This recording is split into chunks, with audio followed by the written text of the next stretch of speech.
अमृतकाल सरकार बोलती, पर यह अमृतकाल नहीं है, इसको हम कहते हैं मित्रकाल है।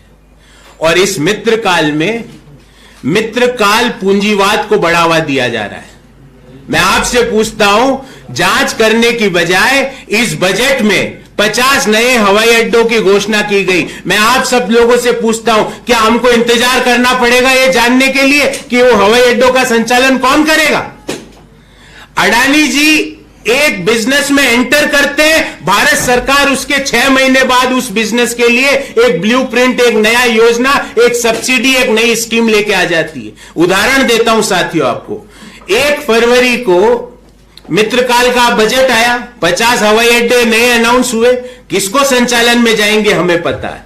14 जून 2022 को अडानी समूह ने घोषणा की कि अब मुझे हाइड्रोजन में $50 बिलियन का इन्वेस्टमेंट करना है, हाइड्रोजन एज ए फ्यूल।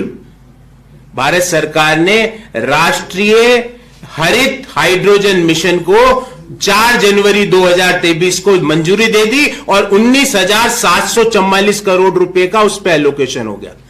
पहले अडानी स्कीम अनाउंस करता है कि मैं इस एरिया में जाऊंगा, उसके बाद भारत सरकार फंड एलोकेट कर देती है। यह संयोग है या प्रयोग है? हम देश के हर व्यक्ति की ओर से सरकार से पूछना चाहते हैं।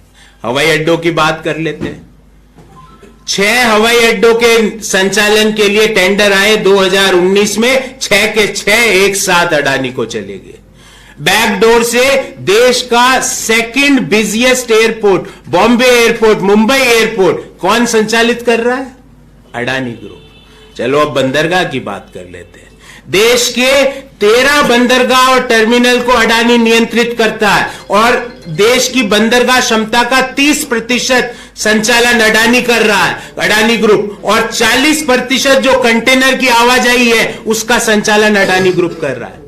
मतलब देश में 30% जो पोर्ट मैनेजमेंट है वो अडानी ग्रुप के कंट्रोल में है। 40% जो कार्गो मूवमेंट है, जो कंटेनर मूवमेंट है, उसका संचालन कर रहा है अडानी।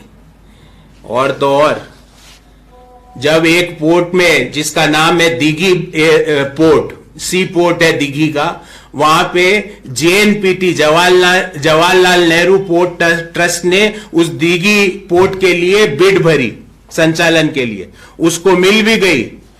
आनंद फानन में पता नहीं क्या हुआ, वित्त मंत्रालय और जो वाटर फेयर मंत्रालय है, उसने कहा, जहाज रानी मंत्रालय जिसको कहते हैं, उसने उस बिड को वापस ले लिया, वो भी अडानी जी को चले गया। मतलब बिड मिल गई JNPT को, पर JNPT ने कहा अब मेरे से ये नहीं होगा, और वो ही अडानी जी को चले गया। चलो रक्षा क्षेत्र की बात कर लेते हैं। प्रधानमंत्री जी गए 4 से 6 जुलाई 2017 के बीच इजराइल, और जैसे ही वो गए, इजराइल से अडानी का MOU हो गया, ड्रोन मैन्युफैक्चरिंग, इलेक्ट्रॉनिक मैन्युफैक्चरिंग, छोटे हथियार मैन्युफैक्चरिंग। देखो, एयरपोर्ट, पोर्ट, रक्षा। चलो विद्युत की बात कर लेते हैं। यूपीए ने 2010 में बांग्लादेश सरकार से MOU किया कि हम 1320 मेगावाट का थर्मल पावर प्लांट लगाएंगे।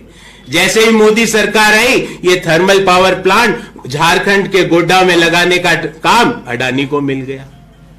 मतलब कोई भी स्ट्रेटेजिक इंटरेस्ट का विषय हो, भले ही वो पानी हो, आकाश हो, अग्नि हो, हम कहते हैं ना पंच महाभूत, ये पंच महाभूत को कंट्रोल कर लिया अडानी ग्रुप ने।